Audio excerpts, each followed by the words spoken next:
Thank you. I'm thinking about doing this without a mic. Can you hear me okay if I talk like this, or do you want me to be mic'd up? Is this all right? Okay, cool. I really probably shouldn't be drinking a caffeinated beverage before I do this, but okay. Thank you for having me tonight. We're going to talk about stress. It's an important topic. Obviously, I do counseling over in Germantown. That's where my office is. And I meet with quite a few clients, probably about 20 to 25 a week. And the majority I meet with, this is what we're talking about, is aspects of stress, how you handle stress. A lot of people that have anxiety or depression issues, that really the source of it are stressors in their lives. And so we spend a lot of time talking about this. So important topic. I want to look at some basics about stress today, kind of like where it comes from, what it is, what's caused it, and how you can deal with it, how you can treat it, how you can cope. A couple things about me. Just before we start, I said how I'm a counselor. I teach piano lessons out of my home. I used to be a professor at WLC for like 10 years. I haven't done that now for a couple years. But and then I'm a wife and I'm a mother of 4, and they're all little. Wait, where's my picture? There they are. So I know a lot about stress. So I'm speaking from experience. We got 8, 6, 4, and 2, and this one's potty training right now, so that's a good time. So, okay. Oh yeah, that's what I just said. Sorry, I have to get used to where this button is. A couple of things to think about with this topic. What do you want to know about stress? What are you interested in? What do you not know about it? And what do you do to cope with stress? Because you probably all have some things that you've used, some things that you do. I would just say as we go along, I talk pretty fast. I'm going to cover a lot. Please, if you have a question, raise your hand. Feel free to jump in, whatever.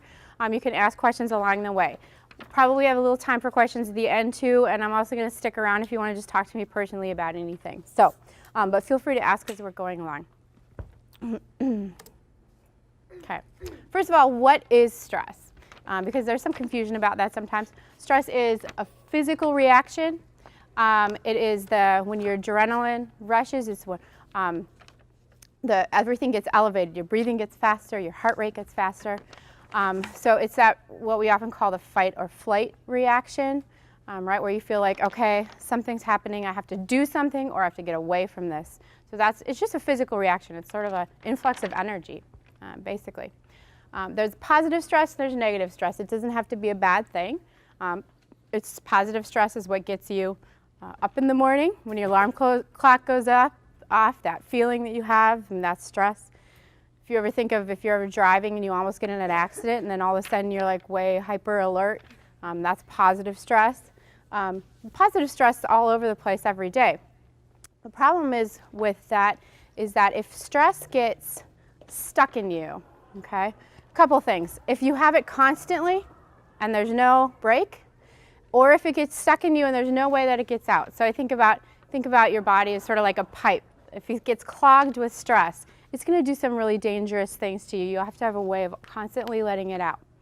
And so that's what we're going to look about, how to let that out. Because if you don't, there's a lot of different consequences, which we'll look at in a second. Also then, finally, to look at, when I was first doing this presentation, I asked a lot of people, what do you want to know about stress? And a lot of people wanted to know, is it wrong to be stressed out? Is it a sin? Well, if stress is just a physical reaction, it's not a sin. There's nothing inherently wrong with stress, but it can turn into a sin very easily, kind of like anger, right? It depends what you do with it. So if when you get stressed, you get irritable and you snap at people, okay, then it turns sinful. But stress in and of itself is not a sin. Okay. What contributes to who gets stressed? There's different factors, because you might know some people who don't seem to be stressed by stuff. Kind of just laid back, easygoing, things don't seem to get to them. It's very much based on personality type. You know, the type A personality, someone who likes to just be going all the time. Thank you, that helps. Can that stay down? Awesome. Okay, so someone who's just constantly running, constantly active, always has things going through their head, can often suffer from, or have some of the negative effects of stress more often. And whereas some people who are personalities just more laid back, easy going, go with the flow. Occupation can have something to do with stress. Any guesses what a stressful occupation might be? What do you think? What was that? Being a student? For sure, right? And there are actually some unique stressors of being students that we're going to talk about, unique to your phase of life. Any other guesses on some really stressful occupations? Air traffic controller is typically listed as one of the highest stress, right? Also right up there, pharmacist. If you're studying that, have fun. That's a very high stress occupation. But you know what? You could probably argue. I've been working with some actuaries who are way stressed out. They're like math people, I guess. I don't know. And then my husband is a substitute teacher sometimes. When he comes home from teaching little kids, he's ready to die. So teaching, teaching can be really stressful. I mean, lots of jobs have their stressful aspects to it. So that can be part of it. Personal family history. If you have a family history of, let's say, anxiety, if you come from a family where maybe a parent seemed more stressed more of the time, you kind of learned to look at life that way, that can contribute. And then social support. What kind of support system do you have in place? Do you have people who help you cope with things? Do you have people you can talk to about what's going on? Okay, so all those factors play a part as well in stress. Some signs of stress, because it's important to know if you are being affected by stress in a negative way. So there's physical, emotional, behavioral, and cognitive. Some physical signs of stress are things like muscle tension. People hold tension in lots of different muscles. Maybe neck gets sore, you have headaches, your back aches, different places like that. It could be, you ever doing this, wrapping your knuckles like that, or fingers, that's a sign of stress. It could be something like pacing around. If you get sick often, that might mean that you're too stressed. In fact, 90% of doctor's visits typically are stress-induced. And like I say, in my job too as a counselor, high percentage is they're coming because of stress. And it might be physically, it could be something like biting your nails, and that's not a physical symptom so much, but behavior. So you probably know in yourself, if you think about it, a couple signs for you that you are stressed. Other behaviors would be things like twirling hair. Some people do that. I bite my cheek, inside of my cheek a lot. What else is there? Just like fidgeting. So those are some behavioral signs. Emotional signs, just being moody, more irritable, feeling frustrated. The number one word I hear from people who are feeling stressed is overwhelmed. I'm just overwhelmed with life. Let's see. Cognitively, a hard time focusing, paying attention, feeling like your thoughts are racing, maybe poor judgment. And so if you're recognizing some of these signs, there's just a good way to identify, hey, maybe I'm not dealing with stress in a real healthy way. Maybe it's affecting me more than I know. After I had my third child, I went to the doctor because my hand was covered, just all sore and bad. And so I said, I have no idea what's going on. I don't know what this is. And she said, this is a skin disease. She said, you have psoriasis in your hand. I said, well, I've never acted like this. It's just horrible. She's like, well, are you under any stress? Because skin diseases or rashes, things like that, can because of stress. And I said, no. I said, I just went back to work after having my third child, and he doesn't sleep at all, and I'm working 30 hours a week. And she's like, yeah, you're stressed, right? But I didn't really think about it. I was just doing life, right? You get into college, and I think back to my life when I was in college. I can't believe what kind of schedule I kept. Do you ever think about your day and what you did the whole day, everything that you did? And maybe you have days that aren't like that. I hope you do. But when I think of what I packed my days with, I cannot believe it. But I didn't always feel stressed because it's just like, well, this is what I got to do. But there were signs there that I was stressed, and I wasn't always dealing with it well. And so there are some ways to deal with stress that are helpful. What else we got? So just think about for yourself, how do you know when you're stressed? What are your signs? Does it come out emotionally? Can people around you kind of tell because you're just not as nice? Or does it come out in some little behavior that you do? You know? Or is it more in your thinking? You know, what is it? Okay. Causes of stress. Where does stress come from? Why do we get stressed? Unfortunately, the answer is pretty much anything, because the technical definition of what causes stress is any change in the environment. So, I mean, just any kind of transition, anything that comes up when it gets cold, that's a stressor, right? Okay, now I have to put on, you know, more clothes or whatever. I mean, just that feeling you get when you walk out and you're hit by cold. Okay, and that's a stressor. It could be noise around you, something simple, but it could be huge, big things. There's you know, if you go on the internet, the top 10 life stressors, things like, what's number one here? I think number one is the death of somebody close to you. Okay, we've got things like divorce up there, losing a job, the loss of a relationship, breaking up. Then there's things like marriage or retirement, positive things, also though huge stressors. You could also go online and take a test that tells you it gives you like a numerical value of how stressed you are in relation to what you've gone through this past year. Don't do it because it's horrible. Because it's like you'll end up with like a number way like I should be dead. That's how stressed I am. Because we're flooded with things that are stressors all the time. All right. So pretty much anything is a stressor. We're going to just talk about a few things that are unique to the phase of life that you're in. Okay, so as a college student, some stressors you might be facing that other people aren't necessarily. Number one, academic stress. Okay, because you have to deal with classes and homework and grades. And so challenging classes is part of that in college, maybe things that you just, they're just harder than they've been. Less parent or teacher involvement, so you're more independent typically in your classes. This means that you don't always have as much help to figure things out maybe, but also you don't have the structure always to say, all right, come home, eat dinner, do your homework, you know. You're on your own with it. And sometimes developing that structure on your own is stressful, and figuring out how to study and all that. Balancing your schedules, okay? Trying to do schoolwork, but also trying to have a social life and trying to be involved in things and doing all of that. So unique to college students.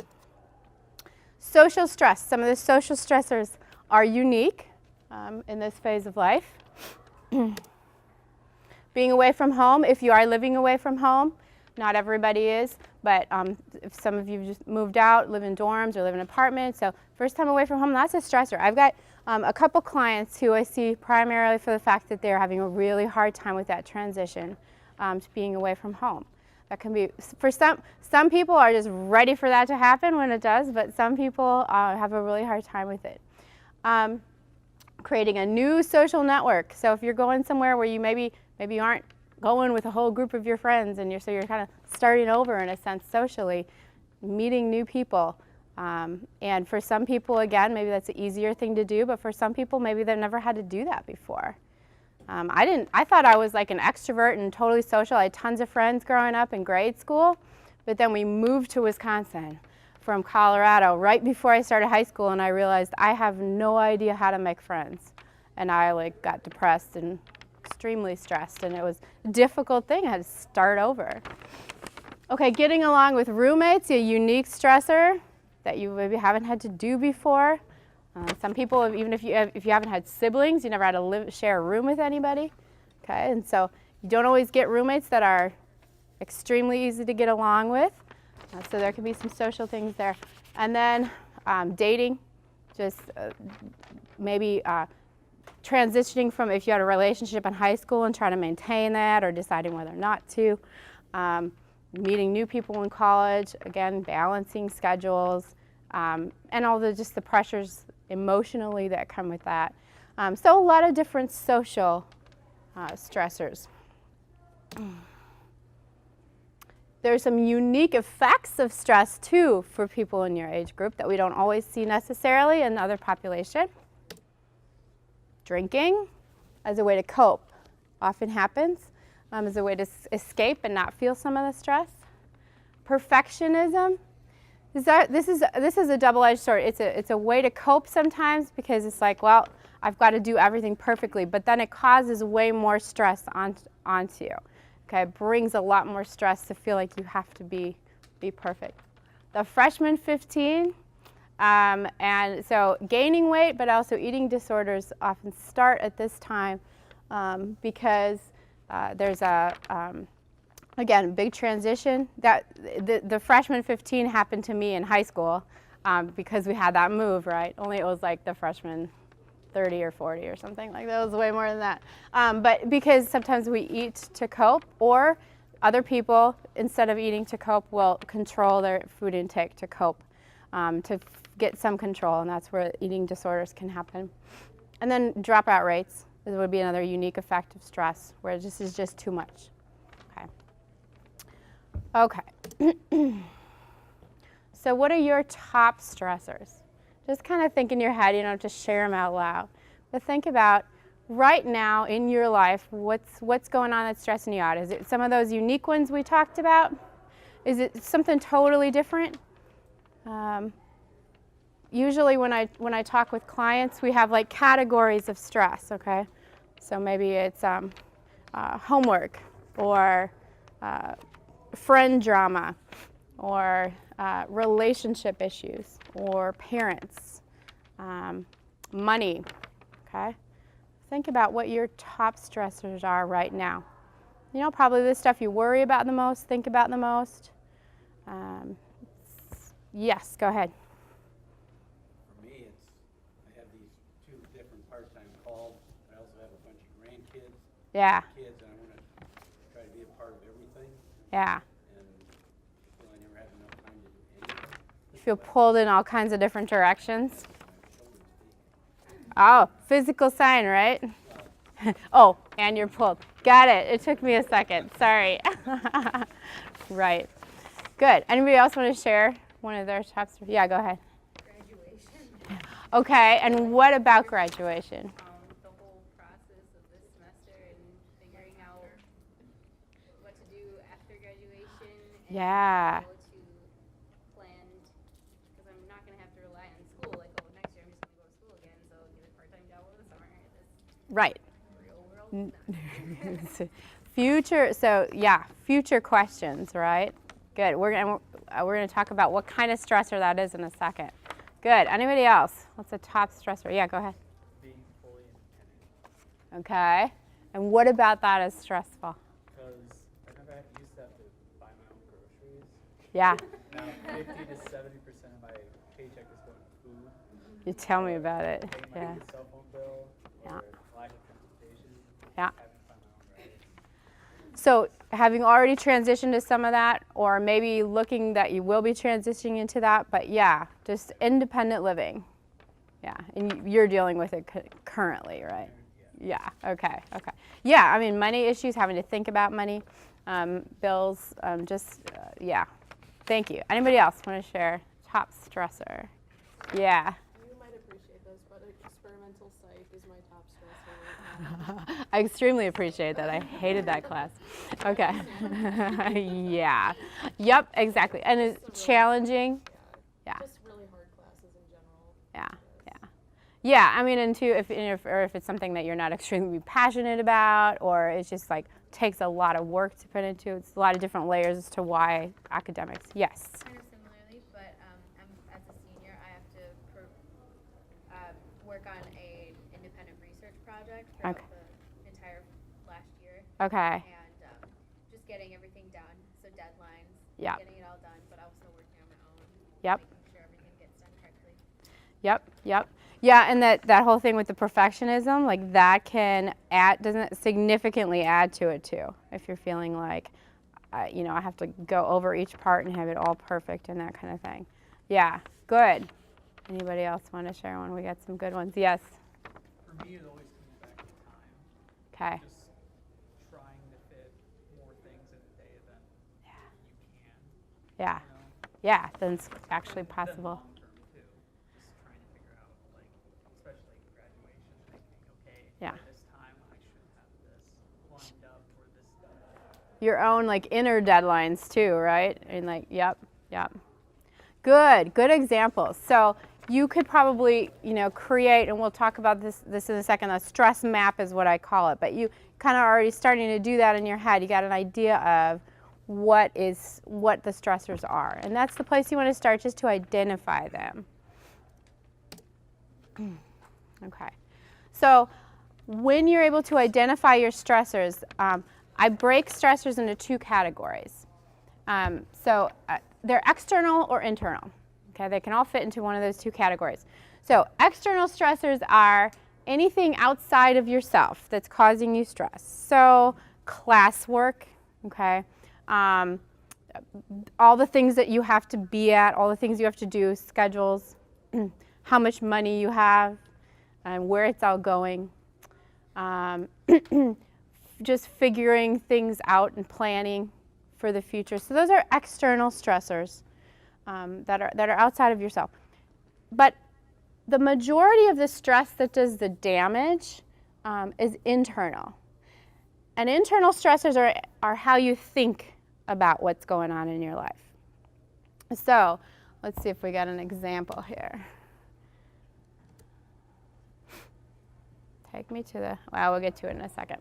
I'll show you an example in a second. But so let's say the stressor is a class, okay? So you've got a hard class. The external stressor is, okay, there's a lot of work that needs to be done for it. I have to get a certain grade in order to pass it, and I need to pass it. Could be the teacher is just really difficult to understand, or I'm not getting the content. An internal stressor, though, would be something like, I'm an idiot because I don't get this. Okay.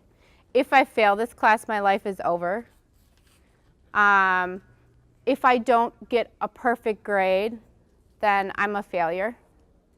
Okay. Those kind of thoughts that are in your head about what's going on, those are internal stressors. That's typically more often what causes the destructive stress, is how you're thinking about it, the internal stressors. So we're going to look at what to do with that in a second, but it's just good to identify that. So if you think about, okay, what's stressing you out? And so when I ask the question, okay, what's stressful about that? You want to go a little deeper. Okay, why is that stressing me out? When you think about the future and what do you do after graduation, what's stressful? Is it the idea of, I have to find a place to live? Or is it the idea of, if I don't get a job in what I studied, then I just wasted a bunch of money and I'm a loser? Okay, something like that. Internal or external? Okay, so let's talk about, all right, what to do, how to cope with stress. Let me just look where I am on time. All right, we're good. So a couple of different ways to cope with stress. First thing, we're going to just break it down and look at once you've identified the stressors, do a couple things with that. Before we do that, let's talk about relaxation, first of all, and getting control physically. Remember I said stress is speeding up of the body. It's a physical reaction, that fight or flight approach.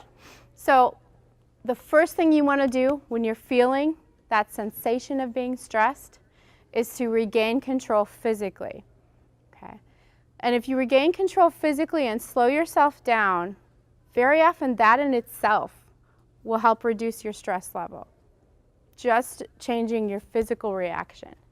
So if you think about it, it's all speeding up, everything's going faster, okay? Slow yourself down, get control of your breathing, number one. This is why we talk about take deep breaths, right?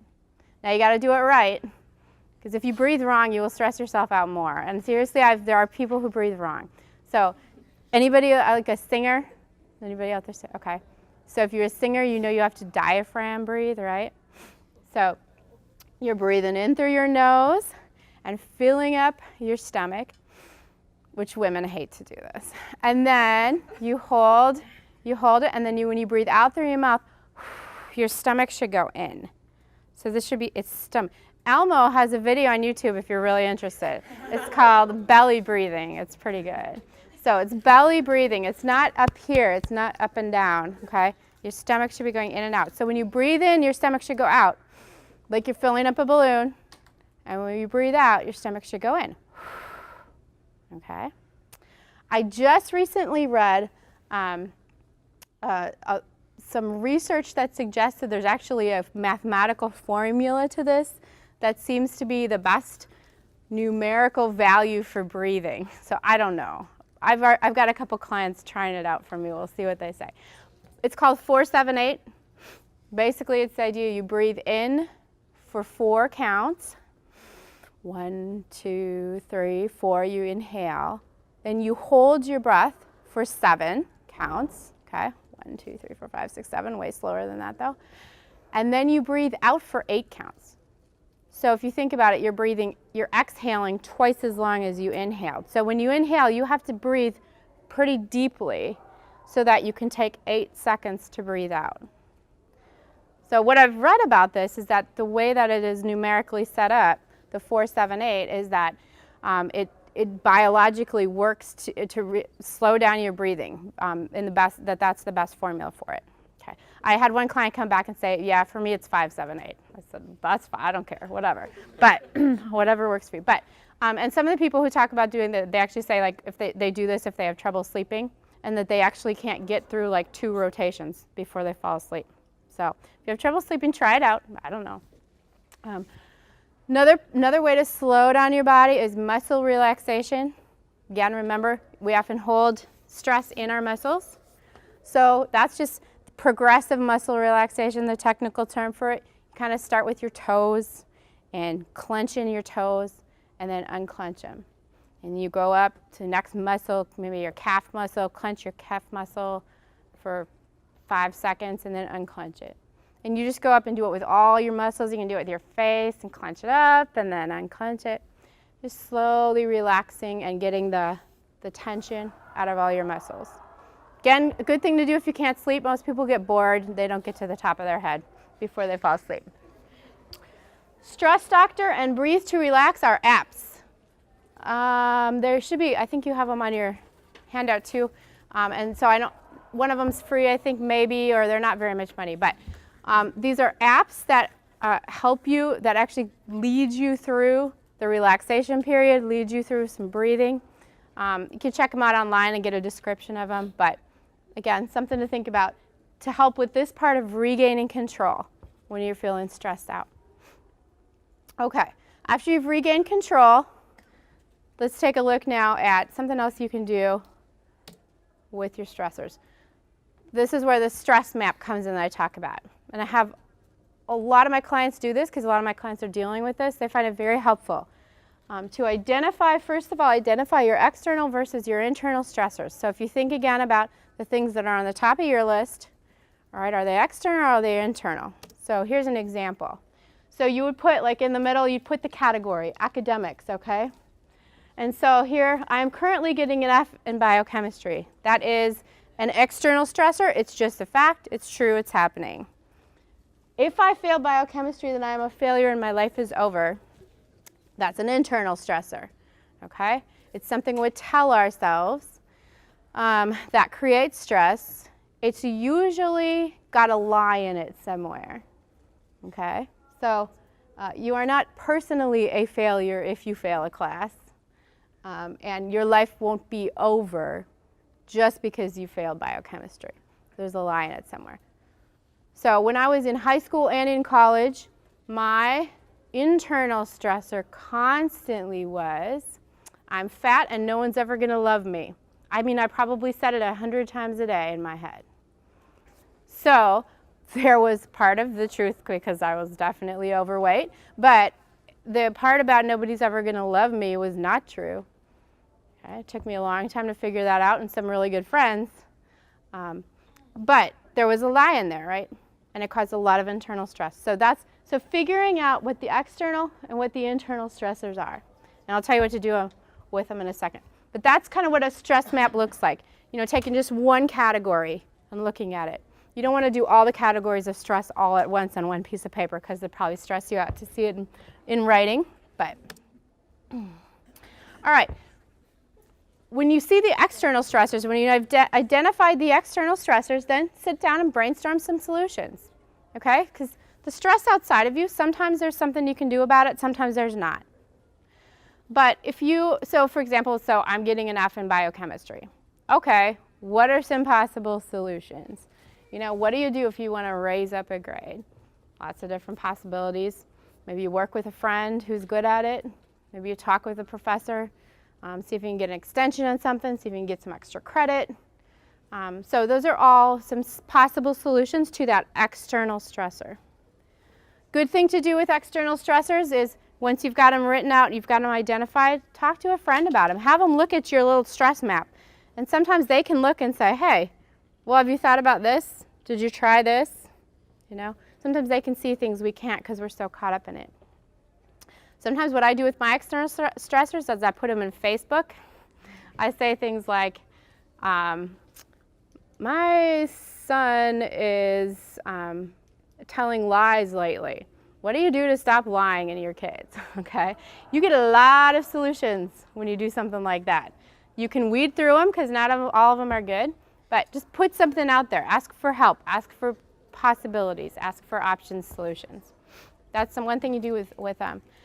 And yeah, ask a friend or family member, somebody who's close to you, or somebody you can just take a look at and say, hey, try doing this. Okay. The internal stressors, okay, the worries, the things that bring you down, the things that are sometimes the lies in your head. What can you do about those? A couple different things. One is called thought stopping, where you just try to empty your head. Does anybody know they're good at emptying their head? Okay, a couple of good. If you can do it, it's awesome. It's a great skill. Okay, I've definitely met people, and I am somebody who can do this. Where and if you know somebody this in your life, where you'll ask them, "What are you thinking right now?" and they say nothing, and it actually means nothing. Okay, right? Lots of times it does not mean nothing. It means ask me more or I'm mad, right? But sometimes, for some people, it actually means nothing. There's actually nothing in my head right now. Okay? It's a really good skill if you can do it. If you can't, it's something you can learn how to do. And thought stopping is part of that. Okay? There's some visuals that go along with this. A lot of times when you're stressed out, you feel like there's just tons of thoughts running through your head, right? Those racing thoughts, tons of things on your mind. Sometimes why you can't sleep at night. So some visuals that I've found helpful, other people have found helpful, is you picture your brain going through a car wash and the water just washes all those thoughts out of your head. Or like it's a radio where you just turn the volume down. Picture yourself writing all your worries onto a big chalkboard and then erasing it with a huge giant eraser. Some people, it works just to see a stop sign in their head, and that's all they see. There are grounding techniques, things like all of a sudden you put something in front of you that has a smell to it, an aroma, and you just focus on what it smells like. Or you just pay attention to your breathing. Or you just look at a picture, and that's all. So different ways to do that to sort of start to clear your head. One thing that I do, I'll picture my worry or problem as a word in my head. So let's just say money, because our bank account's really low right now. So money, letters, and then I'll picture tying a balloon to one of the letters and sending it up to God. And sometimes I can feel it actually lifting out of my head, like it's a physical reaction. So that's one thing to do with those internal stressors, the thoughts. Another thing is to change the thinking around. To take a look at, all right, what am I worried about? What's maybe the lie that's in there? And changing it around. Tell yourself something else. So I had to start telling myself, well, actually, it's not true that nobody loves me because I have friends and they keep telling me how important I am to them. So I had to keep putting that back in my head. And so every time I said, nobody will ever love me, I had to say, no, actually, people do love me already. Okay, but something like that, changing the thoughts around to the truth. As Christians, it's awesome because we can use God's word to put in our heads instead. And that has power behind it too. And we know it's true. So anytime you can fight against that lie with something that's true from Scripture, you got power behind it. I put ECBT Calm. That's another app that helps with this kind of idea. CBT stands for Cognitive Behavioral Therapy. That's the kind of therapy I do with people who are dealing with stress. Again, looking at changing your thoughts around cognitive restructuring. You can actually learn how to think different things and change your thought process around. Okay, any questions about that? We're going to go to one other section, but any questions about what to do kind of with those external and internal stressors and the stress map idea and that kind of thing? Does that make sense what I'm saying? How to identify? Yeah. So, like that cognitive behavioral Yeah. thing you're talking about, does that have to do with like positive self-talk at all? For sure. Or just kind of rephrasing how you... Well, yeah, it's reframing would be another word for it, so changing it around. But positive self-talk works as well in the sense if the things you're telling yourself to stress yourself off or stress yourself out are negative things about yourself, turning that around to what's actually true about me, you know? Again, and you know, you can talk about self-esteem. Like I like the term self-worth and looking at like what are we worth in Christ and that kind of thing, and putting that truth into your head. But so yeah, positive self-talk is a form of that. Good. Any other questions about that with the internal and the external stressors, the stress map, that kind of thing? Okay. Okay, the last part I want to go through is stress, ways to relieve stress. So remember I talked about how thinking about your body like a pipe that you want to just keep free, or a river you want to keep flowing, you don't want it to get dammed up. So you need to have the stress continually coming out of you. So having things that you do that release stress on a regular basis is so important. This is important whether you are currently under a lot of stress and you know you're suffering from it and got some negative effects, or if you're totally fine. These are things you can do that are proactive, that will keep you stress-free, or that will keep you away from the negative effects of stress. So just a few ideas, and you might have more, so I'll ask you that at the end. But number one, take care of your body. Take care of yourself physically, okay? Making sure you're eating normally. Eating normally goes out the door lots of times when you get to college. Your eating habits can change for the worse, where you don't eat, you skip meals, you don't eat great things. Okay, it can really affect, though, your ability to deal with stress. Sleep, again, when you're in kind of, you can get into some weird schedules in college where sometimes you just get very little sleep. Okay, can majorly affect your ability to deal with stress. Okay, you really want to work towards a somewhat consistent schedule where you're getting a decent amount of sleep. And I know that's a lot to ask sometimes in college, but it's very important. If you find that you're really stressed out, it might be related. Exercise is a great way to deal with stress and to let stress out, because again, stress is that energy, right? It's a physical experience, so if you are exercising, you are doing something physical to release the stress. So any type of exercise is going to be helpful. I've got some clients and some guy clients too, who find yoga extremely helpful for stress, really helpful. Avoid harmful substances. Obviously, there's harmful substances to the extreme can create more stress in you. You might feel like you're escaping it, but you're going to cause more problems that are going to bring stress on you. Relax. Okay. Yes, question? With taking care of your body, Yeah. that include something like just sitting down, starting your day with scripture? Yes. Well, and actually that's kind of this one here. Yep. Yeah, definitely. Putting aside time to just be still, be quiet. That would kind of be under the meditation portion of relaxing. So just taking the time to not, where you're just sitting and you're not doing anything. You're just sitting and you're either if you're reading scripture, meditating on that, listening to some quiet music.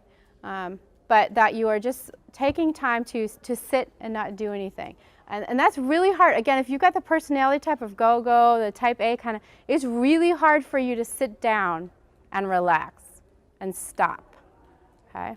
Because we got that whole time thing in our head, right? How much can I fit in? One of the most important things I learned in college, the days that I started with scripture, because I had a whole plan, right, of my morning devotions and stuff like that, went by the wayside really fast. The days that I started that way, though, those were the days where like an hour opened up all of a sudden later in the day that I wasn't expecting. Or class got out early. It always worked that way. And it was just important, it was important for me to see that in real life, like making time for that, time opened up later on. Yeah. I think that's one of God's interesting paradoxes. You know, we think if we spend half an hour with Him, somehow we're going to lose time the rest of the day. Right. When He actually turns it around in some way. I don't know Yeah. how He does it, but. I know, it really works that way. Works that way with money too. When you give money, it shows up.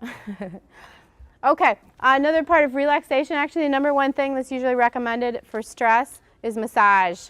So if you have a friend who's good at it, or there's sometimes you can get them really cheap from people who are learning how to do it. But massage is very helpful because again, it releases the tension in your muscles, which is where we hold a lot of stress. It helps push it out. Hobbies are a good way to release stress. Something that something where you're being creative, okay? Something that you feel passionate about, that you enjoy. It's just an excellent release of stress. I'm not real creative, so I color. Coloring is a cool way to relieve stress because you're good at it. Like most people are just good at it no matter what, you know. It's not too hard to be good at. But, you know, something like that that you enjoy. It should not be a hobby that stresses you out, right? Because people do that. Yes? What happens if all your hobbies stress you out? You need a different hobby. Come talk to me. I'll think of one for you. You should color. Coloring can't stress you out. Try coloring. Yeah, but some people will do that. They'll be like, I'm going to spend time on my hobby. But yeah, it's just more stressful, creates more stress. It should be something that's helpful. It doesn't mean let go of those hobbies, but break it down. This is a really important one. If you got something that you feel overwhelmed by, that you think, I'm never going to be able to do this, I'm never going to be able to get this done, break it into small, small pieces. I remember going at Madison, going and talking to a counselor, saying, I'm going to die because I have to do, you know, my thesis or whatever. And so she just helped me, okay, what's your topic, you know, what's a book you could get on that? Like just break it down really small pieces. What do you want to have accomplished by tomorrow? What do you want to have accomplished by next week? Okay, and it just makes it less overwhelming. If you have to clean your room and it seems like a total disaster, just start by putting a sock in the drawer. You know, my sister, what was this? A couple years ago, 3 or 4 years ago, she told us she was engaged and she was getting married in 4 months. And she married somebody who knows tons of people. They wanted 1,000 people at the wedding. We did it, okay? We did it. We had Washington County Fairgrounds. That's only where you can fit 1,000 people. There were 1,000 people there. But you know what my mom did? She was just like, all right, we're just going to break it into pieces. And we just broke it into all the different pieces, and everybody had a little job.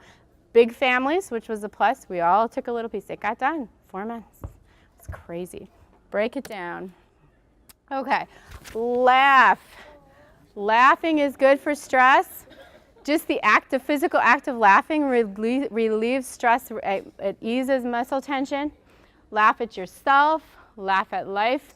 When my brother was in high school, he drove our minivan out of a golf course, and you know the big rocks that stand at the side of like entrances or whatever. He was looking. He thought somebody was going to hit the van with a ball, so he was looking behind him, and he drove right up onto the rock, and the van was like teetering like this. So this was not a funny thing in the moment. Except for that, all these people were driving past thinking that it was like, if you get a hole-in-one, you win a van, which was pretty funny.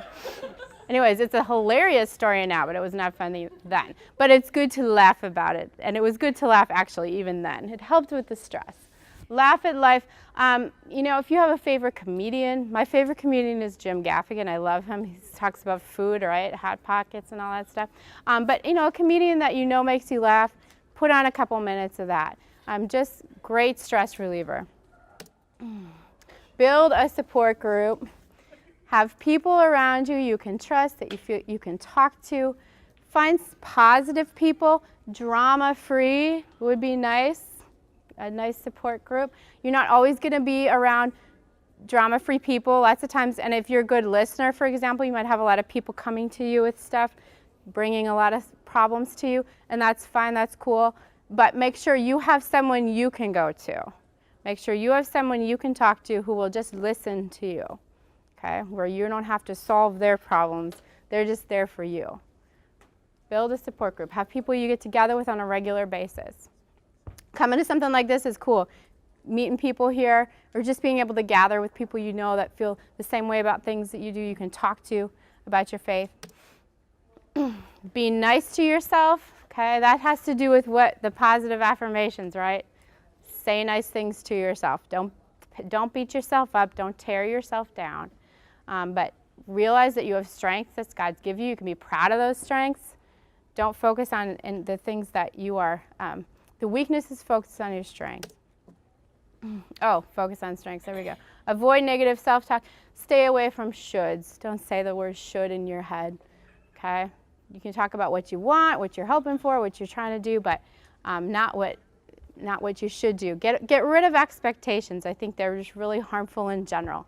Okay? Just set goals. That's fine. Here's what I want to do. Here's what I want to be. But expectations, you're going to just disappoint. You're going to be disappointed in yourself. You're going to be disappointed in other people. Okay? Don't set yourself up like that. Focus on people serving, not people pleasing, and you can get caught up in that in college too. If you're asking questions like, how's it going to look? What about my image? Is this okay? What will they think? Are you happy? You're basing everything you do on what you think somebody else is thinking, or to try to please somebody else. Okay? That's going to get you in trouble. It's going to cause a lot of stress. Okay? Make sure you're doing something because you want to because you want to serve, not because you're trying to please. Two different things. I know I'm good at singing. I know I could be in the choir, but I also know choir stresses me out. And being in the group and singing with a group, I get stressed out sometimes with that. So I sing solos once in a while because I'm passionate about it, and I do it because I want to serve. But I don't do the choir because I think I have to, even though everybody always tells me to do it. I'm not going to do it if it's people pleasing. All right. What else? Oh, yeah. Am I now trying to win the approval of human beings or of God? Am I trying to please people? If I still were trying to please people, I would not be a servant of Christ. Important passage. Okay. I want to close with this because I'm looking at time. Stress and stressful times, and college is a stressful time, is a good way to see God's strength. He shows it to us in times of stress. And so this is one of the benefits of stress that we see. A couple things that we know: the name of the Lord is a strong tower. The righteous run into it and are safe. He's a refuge for the oppressed, a stronghold in times of struggle. So we can see really how strong God is and how we can run to Him and that He can get through us through times of stress. When we turn to Him and we see like what He does for us and how He can bring us through it. And then the cool thing is that when we see how God brings us through something, how He brings us through a stressful time in our lives or a stressful phase, and what He did in our lives, then that leads us to feel stronger. So those stressful situations actually lead us to feel stronger. So I mentioned money once before about being a stressor. I remember growing up, my parents, they had a bill that was due, and they just didn't have money for it. And this was an odd thing. They always try to pay their bills, okay? But it was like for, I don't know, $72.33, something like that, okay? And they couldn't pay it, and it was extreme stressor for them. I remember them talking about it and being worried about it. And one day they went to the mailbox, and there was a check from the IRS for $72.33. It was left off of their refund. It was an error. So my grandpa, who is the tax guy, said, All right, well, that's just weird in and of itself because you don't usually get a check from the IRS to you. You know, they're usually asking for it. But it was the exact amount of the bill. That made a big impression on me when I was younger. That was a miracle, right? That was a miracle. But God does those things. And so I can look back, and I got my own money stressed now, and I can look back and say, look what God did for my parents during that time. And I've seen what he's done for me too. You know, we had like an extra busy month one month, and we had like $700 extra, which is crazy in our lives. And then my grandpa died, and we had to drive to Bismarck, and our van broke down, and the bill was $700. But we had it. We had it. And if we hadn't had that good month, we wouldn't have had it. So I see how God brings us through tough times, and then it gives you more strength to deal with stress in the future. So stress can lead to strength. Praise the Lord. Happy are those who fear the Lord. They are not afraid of evil tidings. Their hearts are firm. Secure in the Lord, their hearts are steady. They will not be afraid. When I called you, you answered me. You made me bold and stout-hearted. Those are some cool words. Again, that's what he can do. When we see how he answers us, he gives us that strength then.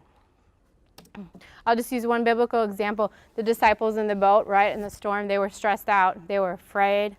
They didn't know what was going to happen. They were worried. They thought they were going to die, that kind of thing. And God said, and this is one of my favorite passages. He didn't say it here, but he said, be still, right? He stilled the waves and the waters. They could see his strength. One of my favorite passages to use from Psalms is be still and know that I am God. So when you're doing the breathing and to slow yourself down, it's a really good passage to use that. When you breathe in, you say be still. And when you breathe out, and know that I am God, right?